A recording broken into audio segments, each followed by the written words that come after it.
আজকে শুক্রবার বন্ধের দিন। তো গত শুক্রবার থেকে কিন্তু আমার বাসায় গরুর মাংস খাওয়া হইতেছে। তো আজকে ভাবছিলাম একটু শুটকি খামু। আমার জামাই কয় না আজকেও গরুর মাংস খাইবো।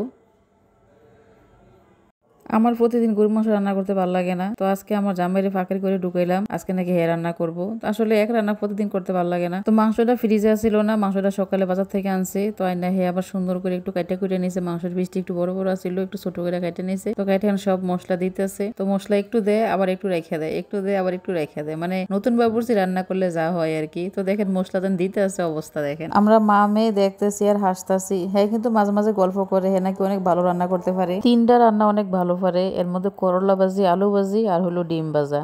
ওই 3টা ভাজি আবার অনেক সুন্দর করে করতে পারে। আমি যখন বাসায় না থাকি কিংবা এর খাইতে মন চায় তখন কিন্তু এই 3টা কাজ নিজের মতো করে। এদিকে কিন্তু গরু মাংসের মধ্যে সব মশলা মাখাইয়ে শেষ করছেন, আস্তা মশলা দিতেছে। এর মধ্যে আবার 3টা আস্তা রসুনও দিয়ে দিল। তো এখন মাখামাখির কাজ শেষ, চুলাতে বসাই দিব। চুলাতে মাংস বসায় গোসল করতে গেছে। এর মধ্যে আমার মেয়ে করতেছে। আমার মেয়ে আবার দিদি টমেটো কেটে নিয়েছে, টমেটো কেটে টমেটো দিয়ে দিতেছে। পুরুষ মানুষের কাজ করতে গেলে কিন্তু আলাদা একটা টেনশন থাকে, কারণ একটা কাজ করতে গেলে কিন্তু 10টা জিনিস ময়লা করে এড়ি দুইতে দিতে আবার আমার হুঁশ থাকে না। তো এই কারণে আসলে আমার কাজটা আমি ঠিকঠাক মতো করি। তো এদিক দিয়ে আমিও কাজ করতেছি, আমি এদিক দিয়ে ভেন্ডি কাটতেছি, পেঁয়াজ কাটতেছি, মানে আমার যেই কাজটি আমি ওই কাজটি করতেছি। তো মসজিদে যাওয়ার আগে কিন্তু মাংস রান্না করে শেষ করে যাবো। মাংস কষানি হয়ে গেছে, আর বেশিক্ষণ সময় লাগবে না রান্না করতে। তো এদিক দিয়ে আবার আলুও ভাজতেছে। এটি হলো দেশি আলু, একটু বড় সাইজের। প্রথমে ভাবছিল আলু ছাড়াই রান্না করব, বুনা করব। তো বুনাটা আসলে আমার কাছে তেমন একটা খাইতে ভালো লাগে না, আমার কাছে একটু আলু হইলে গরু মাংস খাইতে ভালো লাগে। তো এই কারণে আমি কয়েকটা আলু দিয়ে দিলাম। তো আলু ভাজা শেষ হয়ে গেছে না, আমি কিন্তু এখন আলুর কাজটা করতেছি। আলু আমি দিয়ে দিতেছি, আলু দিয়ে তারপর আমি জল দিয়ে দেবো, কারণ জলের পরিমাণটা আসলে